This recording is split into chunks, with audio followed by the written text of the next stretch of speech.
Shalom saudaraku. Mari high five kiri kanannya katakan Anda VVIV. Katakan saudaraku. Oh boleh bangkit berdiri kayaknya kurang mantap. Bangkit 5 orang katakan Anda VVIV. Oh haleluya. Setelah itu bersama-sama kita beri kemuliaan kepada Tuhan kita. Amin. Silakan duduk saudaraku yang kasih. Saya berterima kasih kepada Pastor Kong, my coach, Pastor Kong. Dan kemudian banyak sekali di sini sahabat-sahabat saya, ada Pastor Ching yang senantiasa datang ke Batam, kasih kebenaran yang sangat luar biasa, memberkati jemaat Tuhan yang ada di Batam. Dan kemudian ada Pastor Ali, Pastor Sumandar, Pastor Agus Sumandar, sorry, Pastor, kayaknya calon ketua sinode ini. Pastor Agus Sumandar yang jadi sahabat dan rekan-rekan yang lain. Saudaraku, saya ngerasa deg-degan hadir di tempat ini. Karena saya tahu di sini orang-orang gede semua, saudaraku. Orang-orang yang diberkati Tuhan dengan luar biasa. Orang-orang yang dikasihi Tuhan luar biasa. Kayaknya kurang percaya, pandang kiri kanannya. Ada orang diberkati Tuhan luar biasa, katakan. Amin, saudaraku yang kasih. Nah, saudaraku, pagi hari ini saya didampingin oleh istri saya yang tadi Pastor Kong sudah kasih perkenal. Tapi kayaknya lebih bagus kalau bangkit berdiri. Nah, ini istri saya, saudaraku. Kami telah menjalani pernikahan baru 17 tahun. Ya, 19 tahun. Ya. Lupa. Baru 19 tahun. Dan kemudian kami didampingin juga oleh salah satu rekan saya, sahabat saya.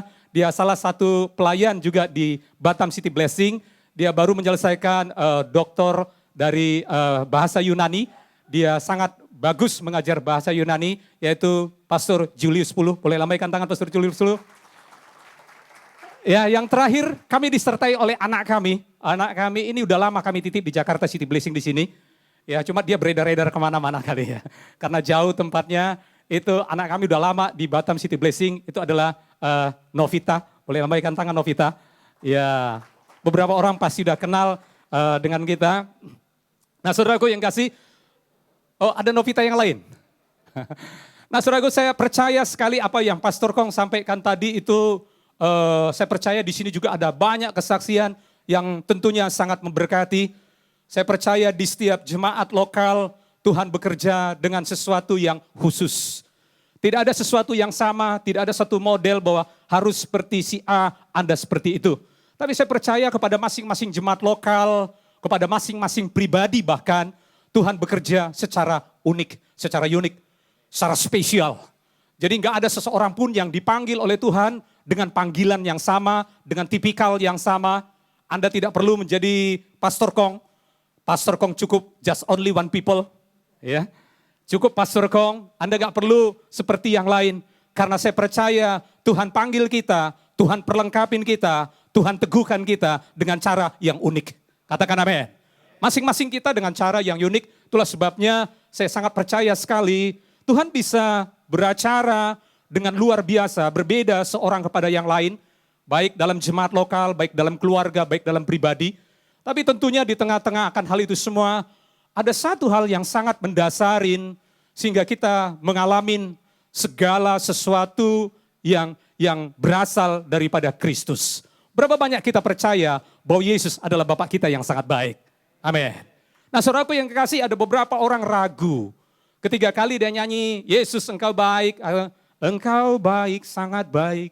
Kemudian dia ragu, baik gimana? Gua sakit. Baik gimana pekerjaan gua baru dipecat. Baik gimana masalah baru begini. Baik gimana masalah begini. Kita mulai mengalami suatu dilema. Kita katakan, kalau kita nggak katakan Tuhan baik, takut kualat. Ya, takut dimarahin oleh Tuhan. Tapi kalau kita katakan baik, di depan kita ada banyak fakta, hal-hal yang tidak baik yang kita alamin.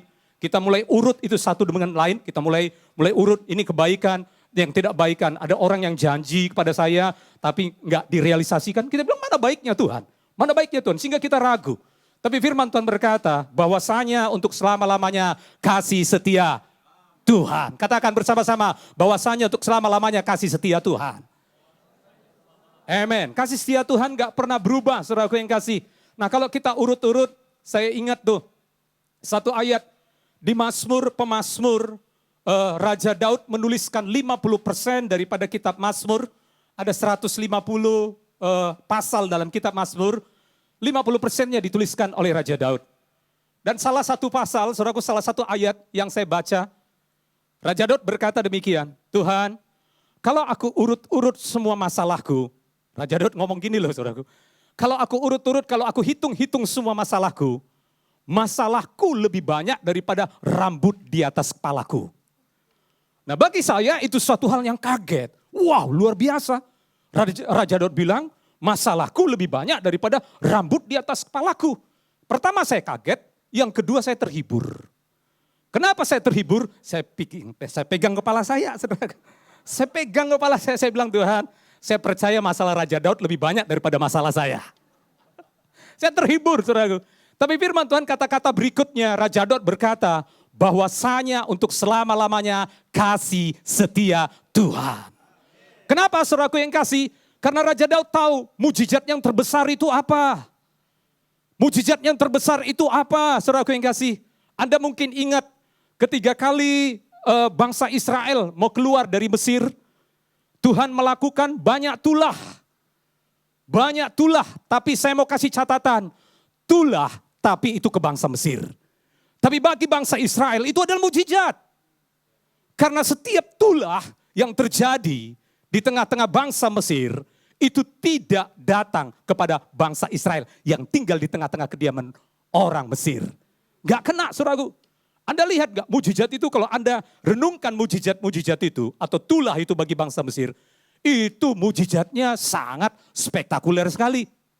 Misalnya contoh nih, mujizat yang pertama itu, kalau Anda ingat itu air menjadi, apa saudaraku?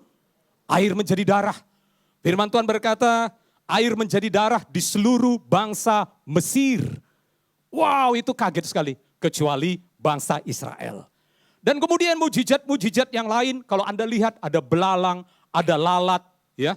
Dan kemudian lalat-lalat itu firman Tuhan berkata, belalang-belalang itu, lalat dan tulah-tulah yang lain, itu sampai hinggap. Kalau bahkan belalang dikatakan seluruh tanah di Mesir, saudaraku, itu enggak ada yang nampak, semua ditutupi oleh belalang. Dan itu mujizat yang luar biasa, tapi itu tidak datang ke dalam rumah orang Israel yang tinggal di tengah-tengah orang Mesir. Bukan itu mujizat yang luar biasa besar. Nah saudaraku yang kasih, misalnya contoh, saya kasih contoh. Salah satu mujizat juga, dikatakan begini, bahwa kepada bangsa Israel, Tuhan kasih tulah yaitu hujan es. Tujuannya untuk apa saudaraku? Dari tulah yang pertama, tulah yang kedua, tulah yang ketiga, tulah yang keempat, sampai tulah yang kesembilan.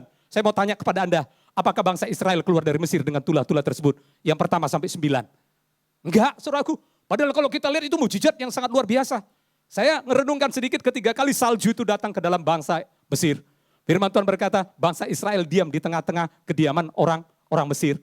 Tapi salju itu enggak kena kepada rumah bangsa Israel. Anda bisa bayangkan salju yang datang, kemudian menyisih kiri kanan yang lain. Tapi enggak kena ke dalam ke rumah orang Israel. Anda bisa bayangkan kalau itu terjadi hari ini di Bellagio.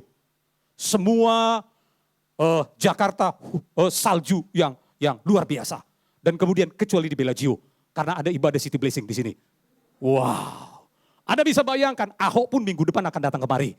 Wow, Anda bisa bayangkan semua orang akan datang kemari karena mereka lihat semuanya kena salju kecuali di Bellagio. Karena ada orang-orang yang diberkati oleh Tuhan. Nah saudaraku, Anda melihat tuh mujizat yang luar biasa. Tapi dengan mujizat yang luar biasa itu pun, bahkan mujizat-mujizat itu gak pernah lagi terjadi sekarang. Belum pernah terjadi sekarang. Tapi firman Tuhan berkata, bangsa Israel gak keluar dengan mujizat-mujizat yang 1 sampai 9 itu. Sampai tulah yang terakhir. Tapi tulah yang terakhir ini, di luar daripada apa yang bangsa Israel prediksi. Karena Tuhan katakan begini, ini yang terakhir nih, tulah yang 10. Mereka sedang nunggu-nunggu, Musa sedang nunggu-nunggu. Apa yang 10 ini? Tuhan kasih pesan sama Musa. Potong domba. Wah, kaget. Karena yang mereka lihat selama ini mujizat-mujizat yang spektakuler. Belalang, air menjadi darah, yang lain-lain. Tapi kenapa hubungannya dengan potong domba seperti itu? Apa hubungannya? Tapi Musa melakukan. Ternyata potong domba itu, anak domba itu, justru disitulah mujizat yang terbesar. Amin. Disitulah mujizat yang terbesar. Ketiga kali anak domba ini dipotong, disembelih, dan mereka makan dagingnya, darahnya ditaruhkan di pintu ambangnya, di ambang pintu dan di tiangnya, saudaraku yang kasih. Disitulah justru mujizat yang terbesar. Dan firman Tuhan berkata, dengan tanganku yang kuatlah aku membawa mereka keluar. Saya percaya Anda di sini semua telah mengalami mujizat yang terbesar itu. Yaitu Kristus yang hidup di dalam diri Anda dan saya. Katakan amin. Katakan amin. Kristus yang hidup di dalam diri Anda dan saya adalah mujizat yang terbesar. Sehingga kita katakan, Tuhan Engkau baik. Kalaupun ada beberapa fakta di kiri kanan kita belum terjadi. Tapi Anda dan saya sudah menikmati mujizat yang terbesar. Kalau Anda mempercayai bahwa mujizat yang terbesar sudah Anda alamin. Saya mau katakan akan hal ini.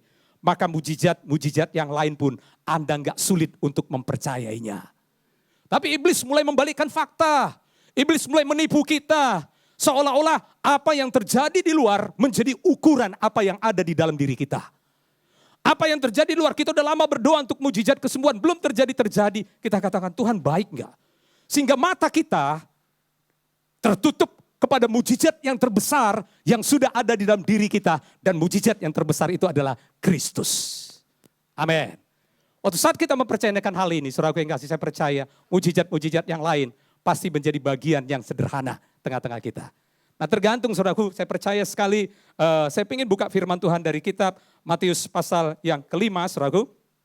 Kitab Matius pasal yang kelima, saya percaya di tengah-tengah tempat ini, kebenaran firman Tuhan sangat dibagikan dengan luar biasa. Hari demi hari Anda diberkati oleh Tuhan, amin, saudaraku. Dengan kebenaran-kebenaran yang luar biasa. Nah saudaraku, mari baca kitab Matius pasal yang kelima, saudaraku. Saya ingin cerita dari kitab Matius pasal yang kelima, beberapa ayat dari kitab Matius pasal yang kelima. Tentunya Anda pernah mendengar tentang kesaksian ini, tentang cerita dari kitab Matius pasal yang kelima. Saya mulai baca ayat yang ke-25, demikian firman Tuhan. Ya, saya percaya semua Alkitabnya sekarang berdasarkan mereknya masing-masing. Mari buka Alkitabnya berdasarkan mereknya masing-masing. Ada Asus, ada Samsung. Jadi enggak ada lembaga Alkitab Indonesia aja, saudaraku. Nah, saya sedikit karena saya orang desa, saudaraku. Karena saya orang desa, saya lahir di desa, saya sedikit kesaksian. Waktu satu kali teman saya bikin seminar di salah satu kota, dan kemudian dia undang orang-orang desa. Nah, orang-orang desa datang dari, dia ngajarnya sangat bagus sekali. Dan kemudian dia pakai iPad. Dia pakai iPad, saudaraku. Enggak ada yang salah dengan iPad, maksud saya. Jangan merasa, gua pakai iPad kayak yang kurang rohani. Enggak, saudaraku. Nah kemudian bikin seminar, dia pakai iPad, ini undang orang-orang desa. Wah, ini hamba Tuhan luar biasa dipakai Tuhan nih, gitu ya. Kemudian yang mereka pikir, wah ini gara-gara apa, saudaraku? Gara-gara iPad. Jadi saudaraku itu seminar hamba Tuhan. Jadi selesai daripada itu, mereka rupanya punya kerinduan masing-masing di hadapan Tuhan. Mereka berdoa, Tuhan berikan iPad Tuhan, berikan iPad, berikan iPad. Tahun berikutnya seminar yang sama, udah pakai iPad semua, saudaraku. Setelah pakai iPad apa yang terjadi, saudaraku? Waktu saat seminarnya kadang-kadang sepi. Karena seminar itu di mall, rupanya mereka browsing di luar. Gitu ya. Jadi udah browsing dengan iPad-nya, pakai browsing dan yang lain seperti gitu. Nah sekarang luar biasa semuanya, tapi saya percaya semuanya bisa. Jadi akhirnya teman saya ini bilang gini, sejak itu saya nggak mau pakai iPad kalau lagi sedang seminar. Apalagi kalau saya pergi ke desa-desa, katanya gitu. Saya nggak mau pakai iPad karena mereka doanya jadi lain. Doanya iPad Tuhan, iPad Tuhan, iPad Tuhan. Nah saudaraku, kitab Matius pasal yang kelima ayat yang ke-25 berkata demikian. Kitab Markus maksud saya, kitab Markus pasal yang kelima ayat yang ke-25 adalah di situ seorang perempuan, yuk bersama-sama dengan saya, sudah berapa saudaraku? 12 tahun lamanya menderita pendarahan. Ia telah berulang-ulang diobatin oleh berbagai tabib, sehingga telah dihabiskannya semua yang ada padanya, namun sama sekali tidak ada faedahnya, malah sebaliknya keadaannya bersama-sama dengan saya makin memburuk.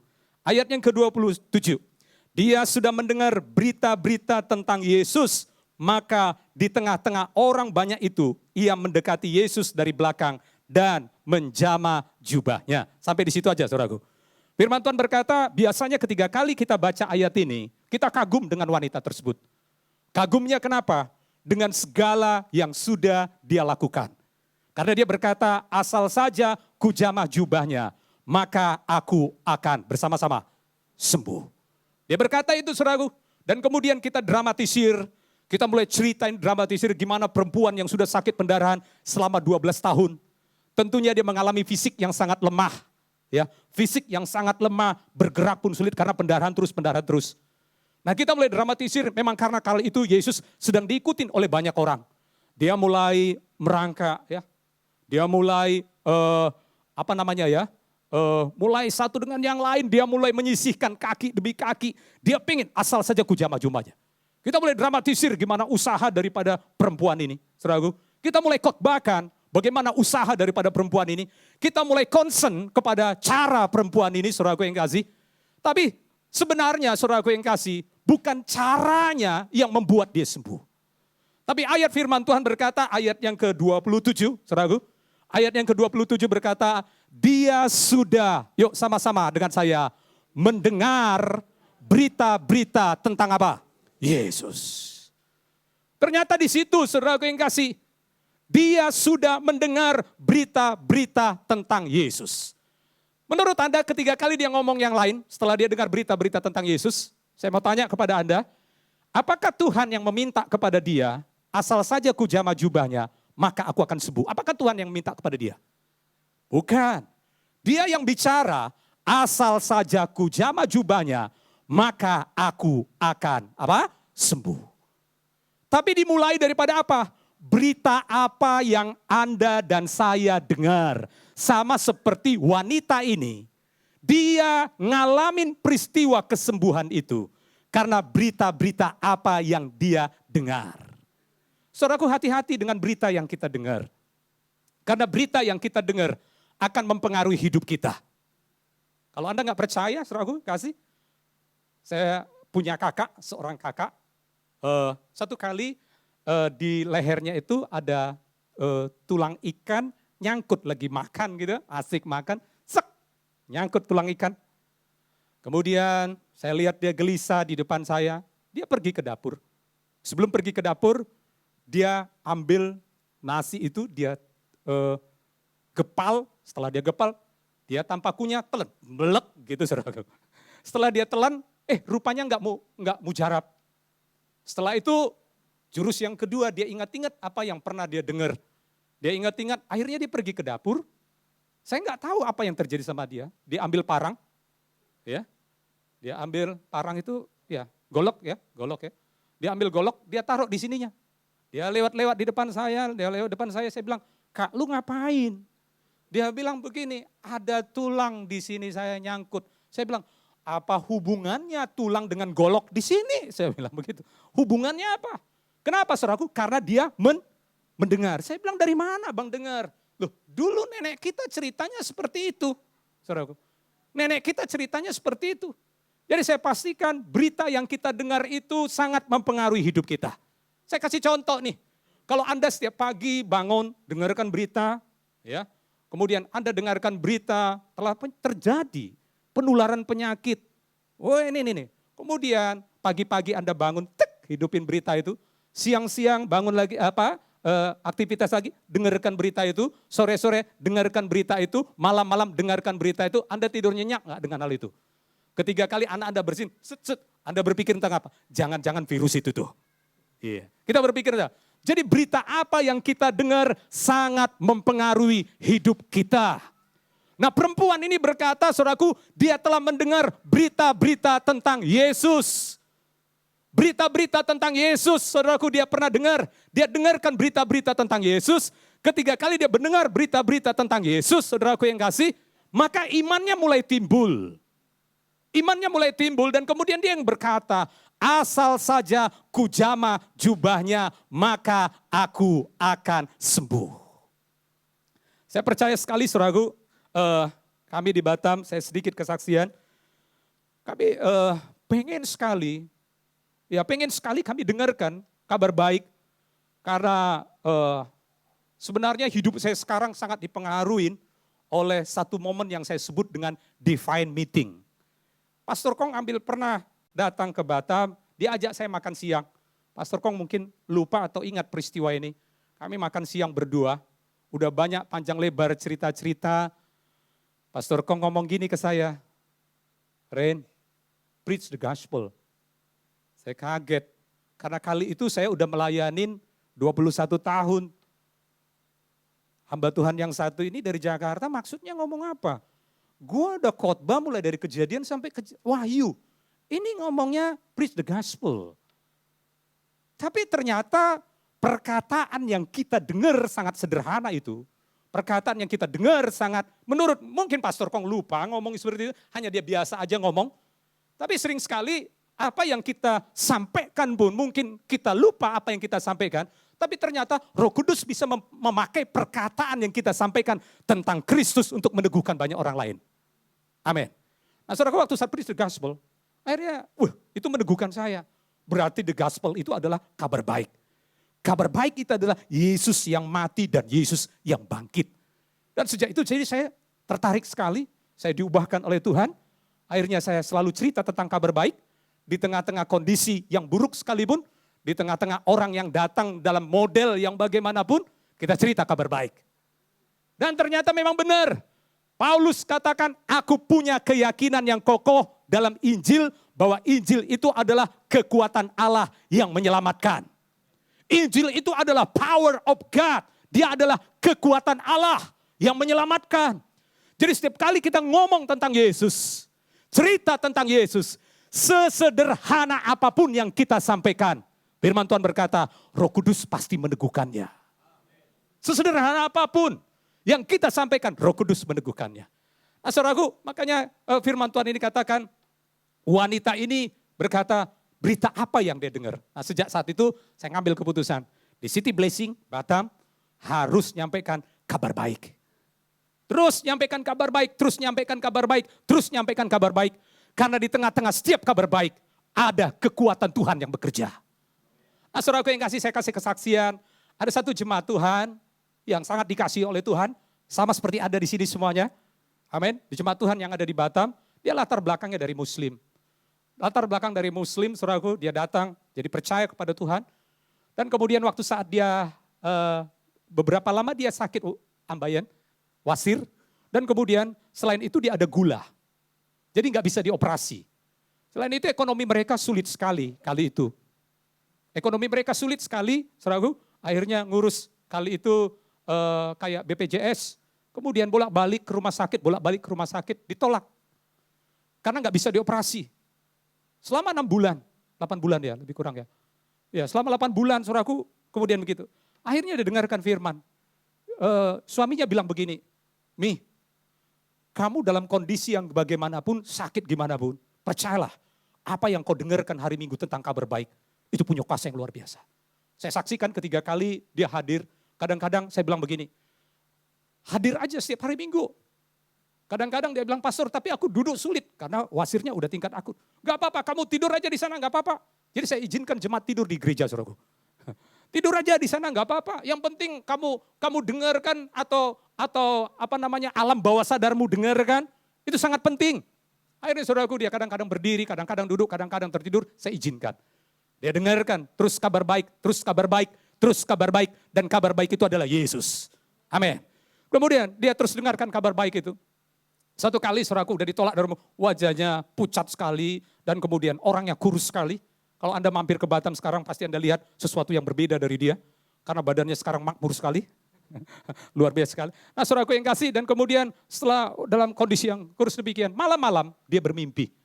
Mimpinya saudaraku dia bermimpi begini. Dia lihat Yesus datang kepada dia dengan jubah seorang dokter. Dengan jubah seorang dokter, kemudian dia katakan, anakku, aku sudah operasi kamu. Kaget dia. Pagi-pagi saudaraku yang kasih, dia bangunin suaminya. Dia bilang gini, tadi malam aku mimpi loh. Padahal ini udah ditolak-tolak dari rumah sakit. Gak bisa operasi lagi. Tadi malam aku mimpi, mimpimu apa? Yesus datang dengan jubah seorang dokter. Kemudian apa yang Yesus katakan? Suami tertarik, dia bilang gini, Yesus katakan, aku sudah operasi kamu. Kemudian suaminya bilang gini, kalau gitu kamu udah sembuh. Akhirnya on the spot dia cek, saudaraku. Anda tahu ngerti? On the spot dia cek. Wah dia bilang, Mami, nggak ada lagi wasirnya, udah masuk semuanya katanya gitu saudaraku. Wah, kita ngelihat bagaimana kabar baik berkuasa menyembuhkan. Katakan amin. Nah saudaraku yang kasih, tapi saudaraku kita terlalu tertarik dengan caranya. Sama seperti perempuan ini berkata, asal saja ku jamah jubahnya, aku akan sembuh.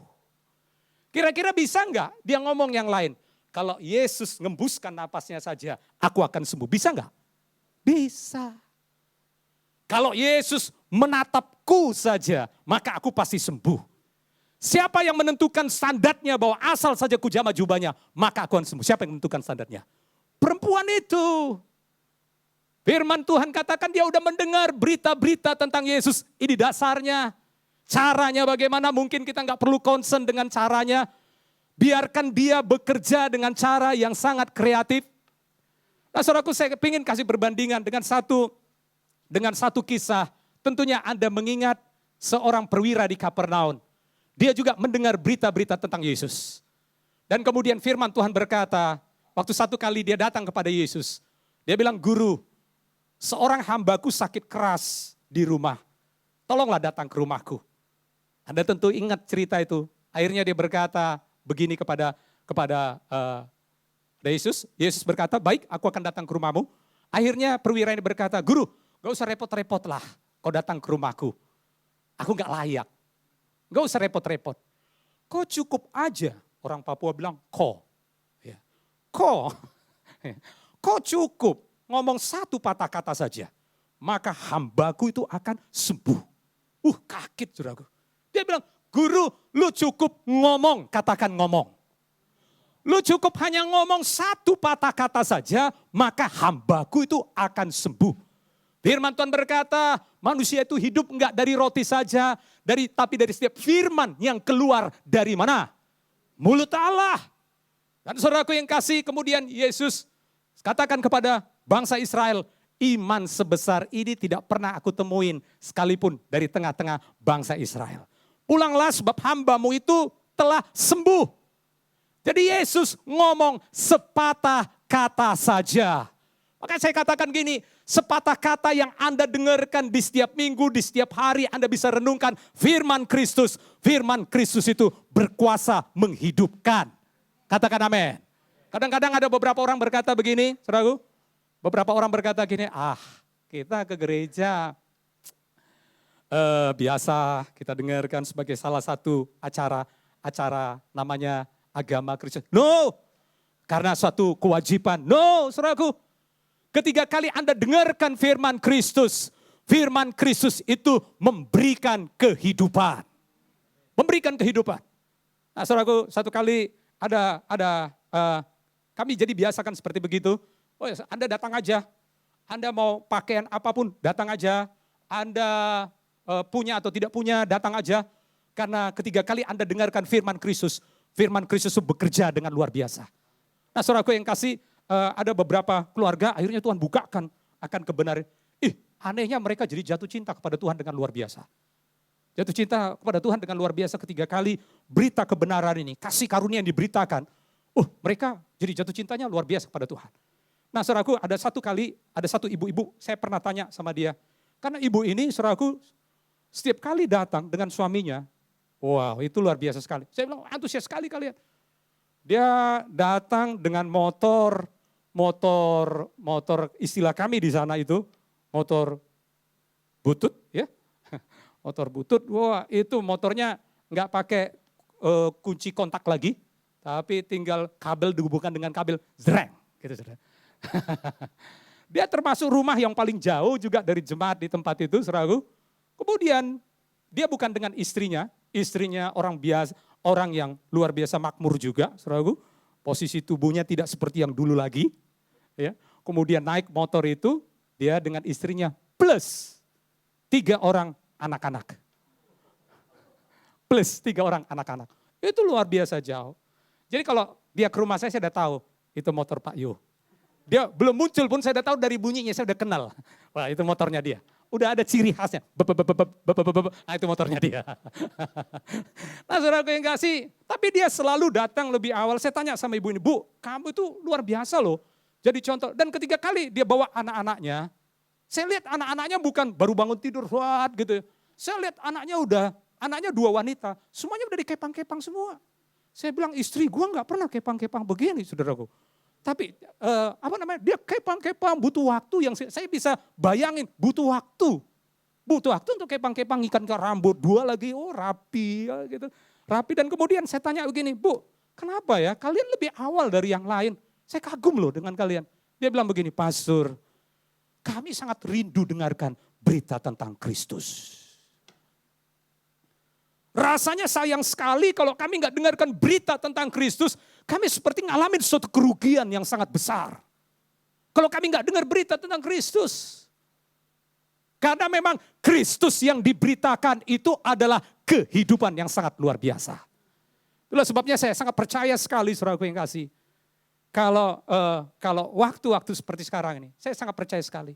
Ini masanya Anda dan saya sebagai gereja Tuhan, nikmatin satu kemuliaan Tuhan yang sangat luar biasa dalam Kristus.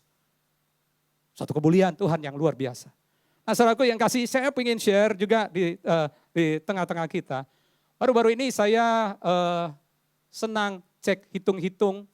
Mungkin Pastor Kong pernah juga hitung-hitung tentang bait Allah yang luar biasa itu. Bait Allah yang pernah dibangun oleh Salomo. Tapi saya hitung-hitung sendiri, pengen ngitung-ngitungnya. Nah saudaraku yang kasih, kalau waktu saat Raja Daud membangun bait Allah, saya pengen bacakan bagi kita semuanya. Raja Daud waktu saat membangun bait Allah, itu sangat spektakuler sekali. Kenapa dikatakan begini? Kalau Anda baca di kata 1 Tuarik pasal yang ke-29, sebentar ya saya baca ya bagi kita ya. Kitab 1 Tuarik pasal yang ke-29, katakan demikian firman Tuhan. 1 Tuarik pasal yang ke-29 ayat yang pertama mulai sampai saya akan bacakan beberapa ayat. Kitab 1 Tuarik pasal yang ke-29, waktu saat Daud mempersiapkan pembangunan bagi bait Allah. Berkatalah Raja Daud kepada segenap jemaat itu, Salomo anakku yang satu-satunya dipilih oleh Allah masih muda dan kurang berpengalaman, sedang pekerjaan ini bersama-sama dengan saya katakan besar. Sebab bukanlah untuk manusia bait itu, melainkan untuk Tuhan Allah. Amin, katakan amin. Ayat yang kedua, dengan segenap kemampuanku aku telah mengadakan persembahan untuk rumah Allahku, yakni emas untuk barang-barang emas, perak untuk barang-barang perak, tembaga untuk barang-barang tembaga, besi untuk barang-barang besi, dan kayu untuk barang-barang kayu, batu permata syoham dan permata tatahan, batu hitam dan batu permata yang berwarna-warna. Jadi batu-batu dikumpulin, kecuali batu akik. Ya, semuanya dikumpulin, wah itu batu yang sangat mahal sekali. Dan kemudian batu-batu mahal dan sangat banyak pualam. Lagi pula, yuk sama-sama dengan saya, oleh karena cintaku kepada rumah Allahku, maka sebagai kata-kata berikutnya, tambahan pada segala yang telah kusediakan bagi rumah kudus, aku dengan ini memberikan emas dan perak kepunyaanku sendiri. Nah akhirnya sampai ayat 4 saya mulai kalkulasi. Apa itu dikatakan? 3.000 talenta emas dari emas Ofir, 7.000 talenta perak murni untuk menyalut dinding ruangan, yakni emas untuk barang-barang emas dan perak untuk barang-barang perak, dan untuk segala yang dikerjakan oleh tukang-tukang, maka siapakah pada hari ini yang rela memberikan persembahan kepada Tuhan? Nah, ayat yang berikutnya, akhirnya leader-leader juga memberikan persembahan kepada Tuhan. Nah saudaraku, apa yang saya ingin sampaikan? Saudaraku bisa disampaikan PowerPoint-nya? Nah saudaraku, ini luar biasa sekali. Karena jumlah yang dipersembahkan oleh Raja Daud itu sesuatu kalau di dalam talenta itu ukuran talentanya seperti ini, saudaraku. Jadi ukuran yang diberikan. Nah, Daud sendiri memberikan 3.000 talenta. Ini saya masih hitung emas sama perak doang. Emas sama perak, belum lagi yang lain yang gak terhitung jumlahnya. Perunggu, kayu, batu-batu yang mahal, gak dihitung. Saya masih hitung emas dan perak. Yang dipersembahkan oleh Daud adalah untuk membangun bersama-sama. Untuk membangun apa? Bait bagi Allah. Bait bagi Allah. Nah, saudara harus tahu konsep bait bagi Allah. Ketiga kali bait bagi Allah itu dimulai daripada tabernakel. Tabernakel itu Tuhan katakan, kenapa Tuhan minta Musa mendirikan tabernakel? Tuhan katakan, tabernakel itu definisinya, in this place I will meet with you, and in this place I will speak to you. Jadi saudaraku, definisi daripada tabernakel, Tuhan katakan, di tempat ini aku akan berjumpa dengan kamu. Dan di tempat ini aku akan berbicara kepada kamu. Itulah bait Allah, itulah tabernakel. Nah akhirnya saudaraku, isu tabernakel ini sangat penting sekali bagi bangsa Israel. Nah Daud ketiga kali mulai memerintah sebelum dialihkan kepada Salomo. Dia berpikir, ini harus dibangun. Kalau dulu bentuknya tabernakel, ini harus dibentuk dalam rumah yang permanen. Akhirnya Raja Daud mempersiapkan 3.000 talenta emas dari hartanya sendiri. Nah, saya hitung-hitung nih. Saya hitung-hitung. 3.000 talenta itu, saudaraku saya hitung-hitung kalau kilogram, aduh panjang nolnya. Saya hitung-hitung akhirnya jadi ke ton. Raja Daud mempersembahkan 102 ton emas milik kepunyaannya sendiri. Katakan wow. Ada di sini yang bawa emas 5 kilo sekarang? Saya percaya kalau ada orang di sini bawa emas 5 kilo, kakinya udah ngapit-ngapit, set, gitu ya. Ku sembah kau kaki, supaya jangan lari dompetnya, saudaraku. 5 kilo. Raja Daud mempersembahkan 102 ton emas. Peraknya itu 238 ton. Nah setelah itu leadernya Israel, mempersembahkan, kelompok-kelompok itu mempersembahkan 5.002 talenta itu setara dengan 170 ton. Nah dulu saya lupa yang terakhir, karena nggak disebutkan di 2 Toarik pasal 29, saya nggak sebutkan yang terakhir. Rupanya setelah saya baca-baca lagi, ini tambahan. Berarti kalau tambahan yang dipersembahkan oleh Daud dan pemimpin-pemimpinnya, ada yang lebih inti dong. Yang lebih inti di 1 Toarik pasal 22 ayat 14, dikatakan dari kerajaan Daud, dari harta kerajaan. Raja Daud telah mempersiapkan 100.000 talenta emas setara dengan 3.400 ton. Enak ya ngomongnya ya, 3.400 ton. Jadi emas saja yang dipersembahkan baik oleh Raja Daud, leadernya, dan dari kerajaannya untuk membangun bait bagi Allah itu jumlahnya 3.672 ton emas. Katakan wow dong. Wah itu jumlah yang sangat gede sekali saudaraku yang kasih. Itu peraknya jumlahnya sekian. Dan kemudian saudaraku, next. Bantu saya. Next. Oke. Peraknya ya jumlahnya sekitar gitu 34.578. Next bisa.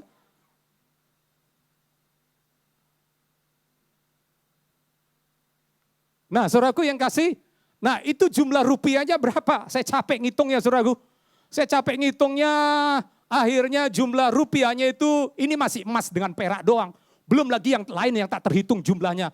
Itu adalah 2.247 triliun rupiah. Wah, saya nggak kebayang jumlah uangnya demikian. Akhirnya saya konversi dia dengan bangunan. Bangunan seperti apa? Next. Bangunan seperti apa? Anda tentu tahu ini adalah bangunan daripada bangunan yang ada di Dubai. Bangunan yang tertinggi di dunia.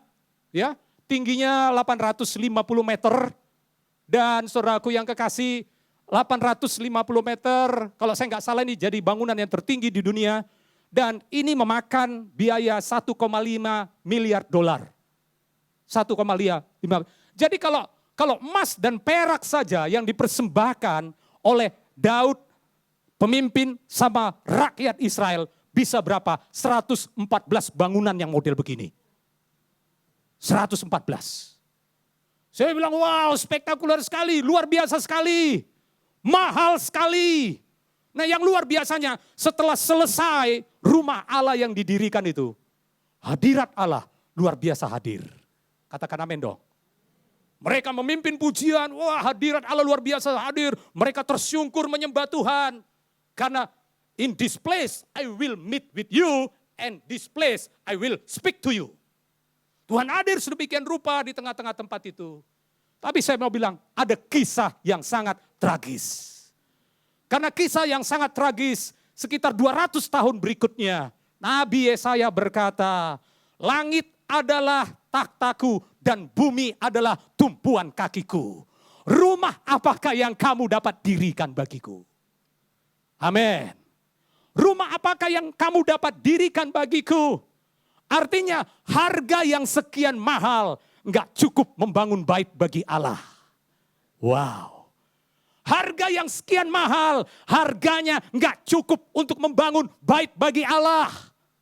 Karena Tuhan berkata, rumah apakah yang kamu mau dirikan bagiku? Sebab langit adalah takhtaku dan bumi adalah tumpuan kakiku. Nah, saudaraku yang kasih, saya kaget sekali. Ternyata ayat itu diulang. Ayat itu diulang oleh di dalam kisah para rasul.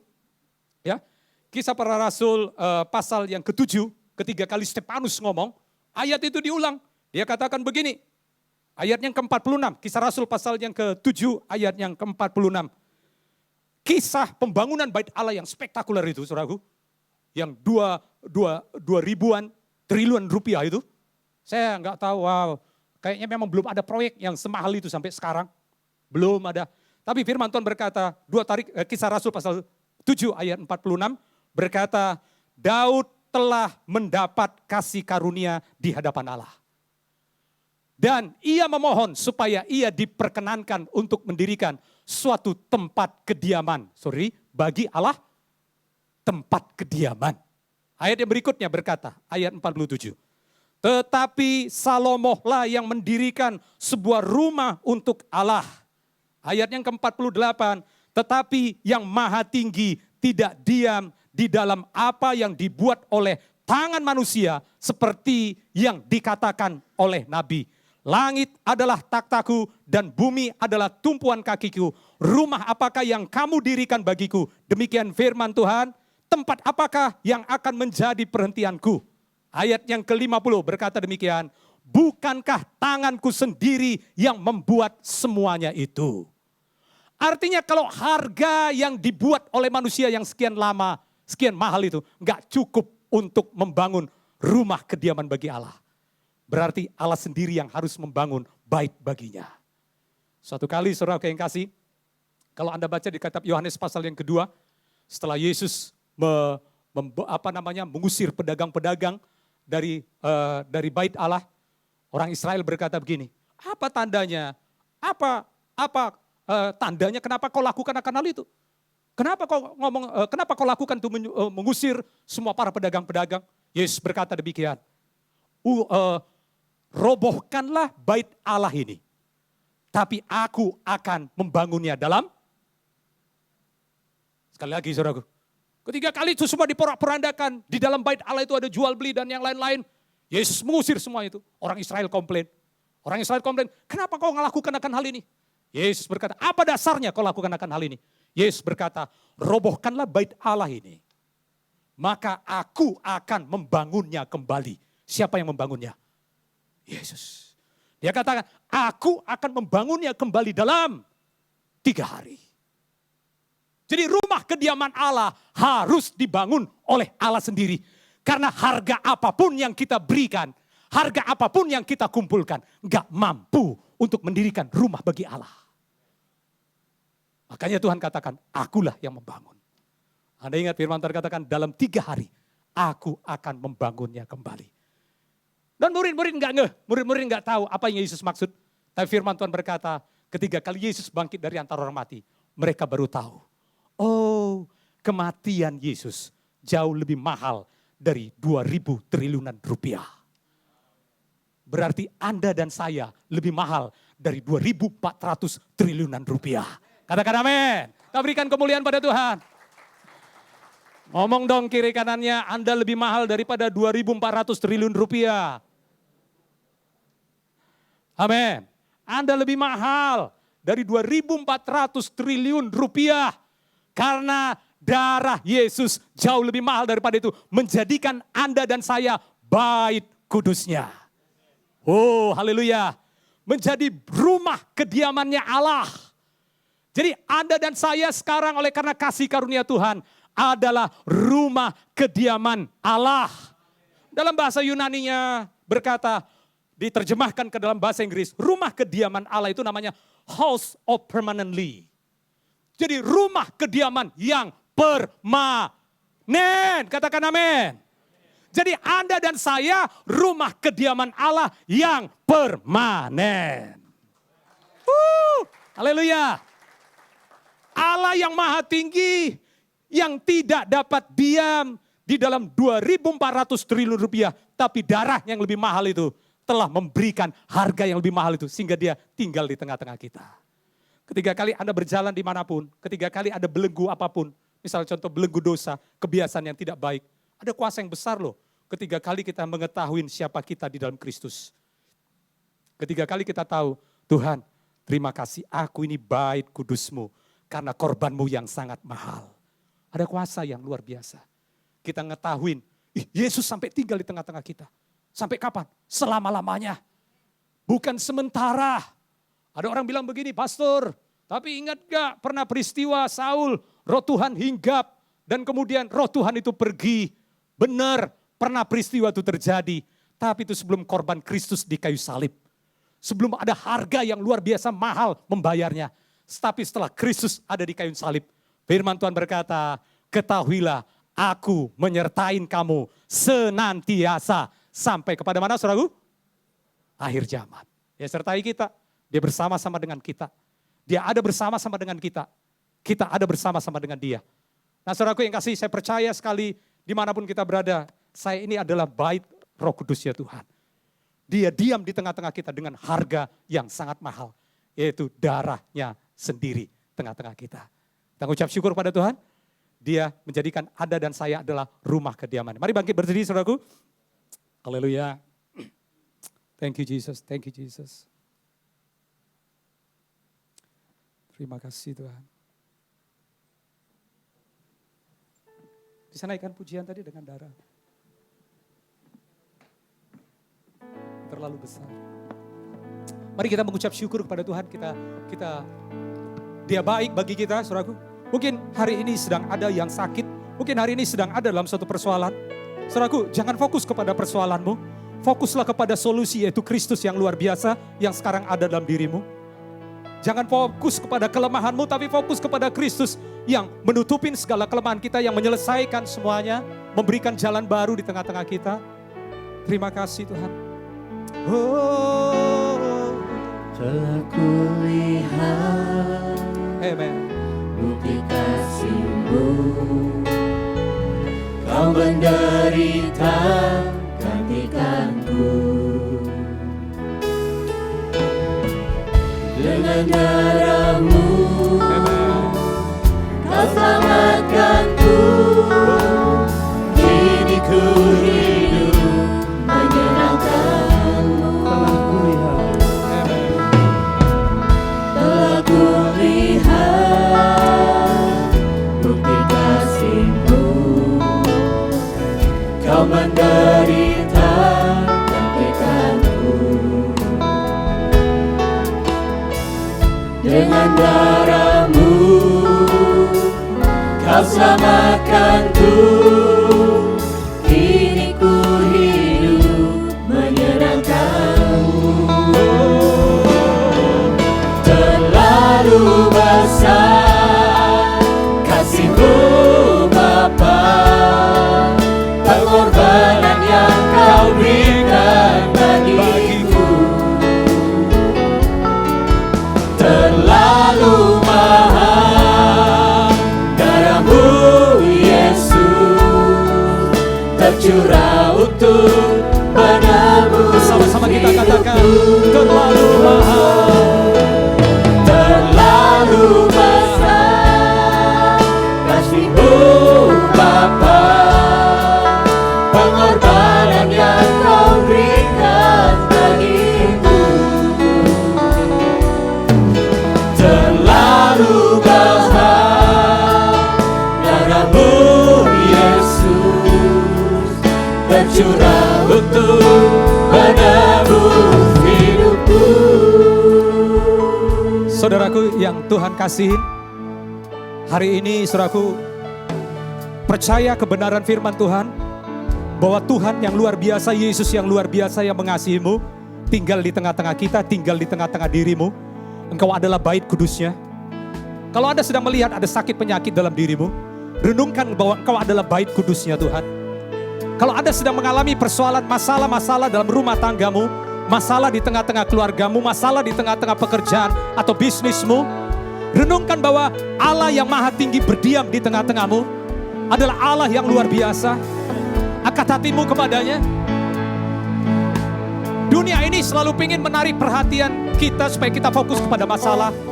Dunia ini mengajarkan supaya kita fokus kepada masalah. Tapi Kristus berkata, anakku, arahkan matamu kepadaku, sebab akulah yang menuntun kamu. Amin. Anakku, arahkanlah matamu kepadaku, sebab akulah yang membawa kamu kepada kemenangan demi kemenangan. Sekali lagi, dunia ini mencoba menarik perhatian kita supaya kita fokus kepada kelemahan kita, fokus kepada kendala kita, fokus kepada persoalan-persoalan kita. Tapi bukankah Yesus dengan kasih karunia yang sangat besar di kayu salib itu adalah Allah yang indah, Allah yang sangat indah, Allah yang sangat luar biasa. Mari arahkan wajahmu kepadanya. Percaya bahwa Dia mengasihimu dalam segala sesuatu, adalah Allah yang jauh lebih besar daripada apapun. Sehingga kepada masalahmu engkau berkata, Allahku lebih besar daripada segalanya. Permuliakan Kristus, bukan permuliakan masalahmu. Permuliakan Kristus, bukan permuliakan sakit penyakitmu. Permuliakan Kristus, bukan permuliakan kelemahan-kelemahanmu. Haleluya.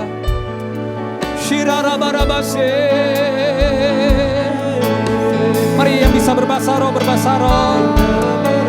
Siria labataka ya rabalabase, alabataka. Haleluya, haleluya. Siria rabataka ya nalabalabalabalabalabalabase. Haleluya, haleluya, haleluya, haleluya. Syadarabataka ya rabataka ya rabasyandarabala. Syadarabala. Yang sakit hari ini terima kesembuhan Tuhan. Setiap apapun kita yang sakit terima kesembuhan daripada Tuhan. Oleh karena Yesus sudah membayar semuanya dengan harga yang sangat mahal. Haleluya, haleluya. Syarataka rabalaba syadara. Makasih Tuhan, makasih.